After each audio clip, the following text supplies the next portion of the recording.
আসসালামু আলাইকুম রহমতুল্লাহ। সুপ্রিয় দেশপ্রেমিক ভাইরা, আপনারা সকল কেমন আছেন? স্বাধীনতার মাসে আপনাদেরকে জানাই স্বাধীনতার পক্ষ থেকে লাল গোলাপের শুভেচ্ছা। আমি স্মরণ করছি প্রথমেই বাংলাদেশের অভ্যুত্থান ফিরিয়ে আনার জন্য 1971 সালে যারা যুদ্ধ করেছেন তাদেরকে, সকল শহীদের প্রতি শ্রদ্ধা নিবেদন করছে এবং আবারও যারা বাংলাদেশকে স্বৈরশাসন মুক্ত এবং ফ্যাসিস্ট মুক্ত করার জন্য যারা যান এবং মাল এবং পঙ্গুত্ব বরণ করেছে তাদেরকে, জুলাই যোদ্ধাদেরকে আমি স্মরণ করছি এবং স্মরণ করছি যারা এই দেশের স্বার্থে নিজেদেরকে বিলিয়ে দিয়েছেন নাম না জানা অনেক শহীদদের। আসলে আজকের এখানে বসার কারণ হচ্ছে এই বাংলাদেশের কিছু মেরুকরণ হচ্ছে। এই মেরুকরণটা নিয়ে আপনাদের সাথে কিছু সময় আমি আলোচনা করব। আমি আপনাদের সাথে আছি মোনাইম আলী কাউসার, শিক্ষার্থী, ইসলামিক ইতিহাস অ্যান্ড কালচার বিভাগ, মৌলভীবাজার সরকারি কলেজ, অধ্যয়নরত প্রথম বর্ষ।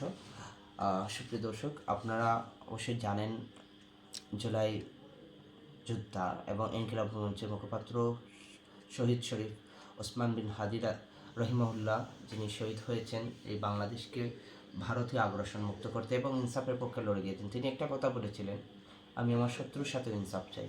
আসলে এই ধরনের মন মানসিকতার মানুষকে বাংলাদেশে থেকে এবং আল্লাহর এই জমিন থেকে কিন্তু উঠে নেওয়া হয়েছে তার শত্রুদের মাধ্যমে। তার শত্রুরা তাকে গুলিবিদ্ধ করেছে। আসলে এই ফয়সাল নামক যে খনিটা গত কিছুদিন আগে আমি দেখলাম, এই ফয়সাল নামক খুনিকে ভারতের একটি আদালতে আপনার তোলা হয়েছে। তারপরে কি হলো, কিভাবে কি হচ্ছে, এটা এখনও বাংলাদেশের মানুষের কাছে অস্পষ্ট।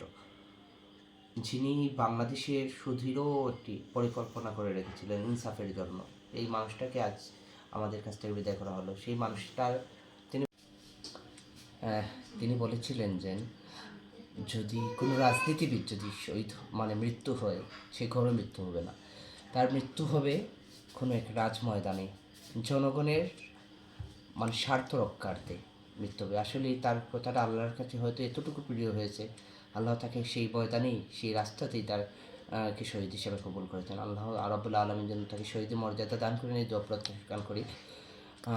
প্রত্যাশা করে আল্লাহ দরবারে আমি দোয়া করি যেন আল্লাহ তার প্রিয় বান্দাকে শহীদ হিসাবে কবুল করেন।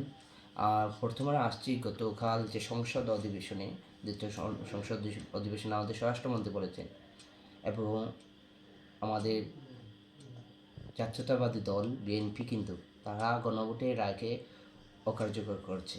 তাহলে আমার প্রশ্ন হচ্ছে, আপনারা যদি গণভোটের রায়কে অকার্যকর করেন, তাহলে এই নির্বাচনে এই গদিতে আসার জন্য আপনারা কতটুকু পরিকল্পনা করেছেন এই বাংলাদেশের মানুষের জন্য, আজ সংবিধানকে সংস্কার করার জন্য, সেই পুরনো 71 সংবিধান।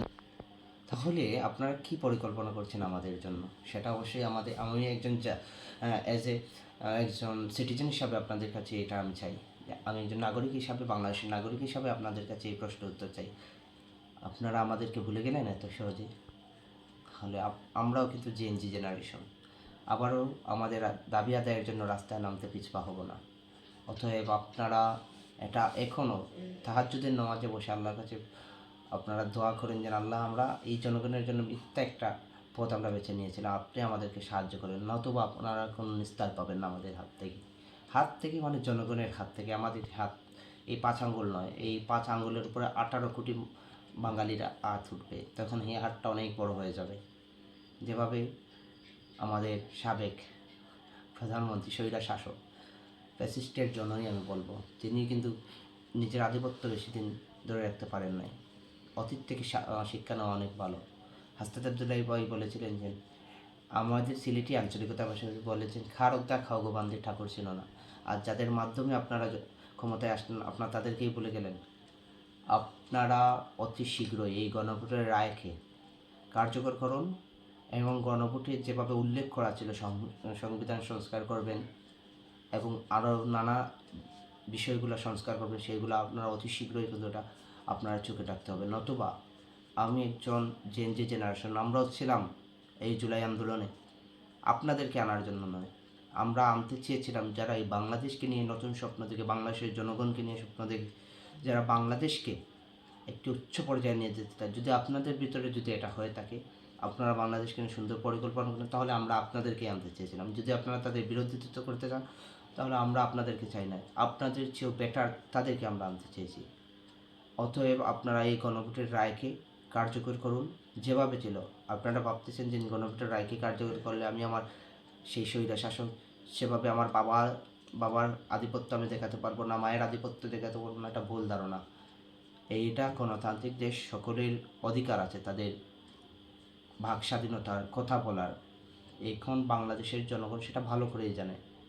অতএব আপনি মাঝির মাধ্যমে নৌকা নদী পার হলেন, মাঝির তো প্রশংসা করতেই হবে। অতএব আপনারা সেই মাঝি নামক জুলাই যোদ্ধাদেরকে আপনারা স্বীকৃতি দিন। হাতি হত্যার বিচার অতি তাড়াতাড়ি এই বাংলাদেশের জমিনে আপনারা কার্যকর করুন, নতুবা আমরা পরবর্তী কোনো স্টেপে যেতে বাধ্য হব। দেখা হচ্ছে নতুন কোনো সংগ্রামে, আবারও রাস্তায় ফ্যাসিস্টদের বিরুদ্ধে। ভালো থাকুন, সুস্থ থাকুন। ইনকিলাব জিন্দাবাদ।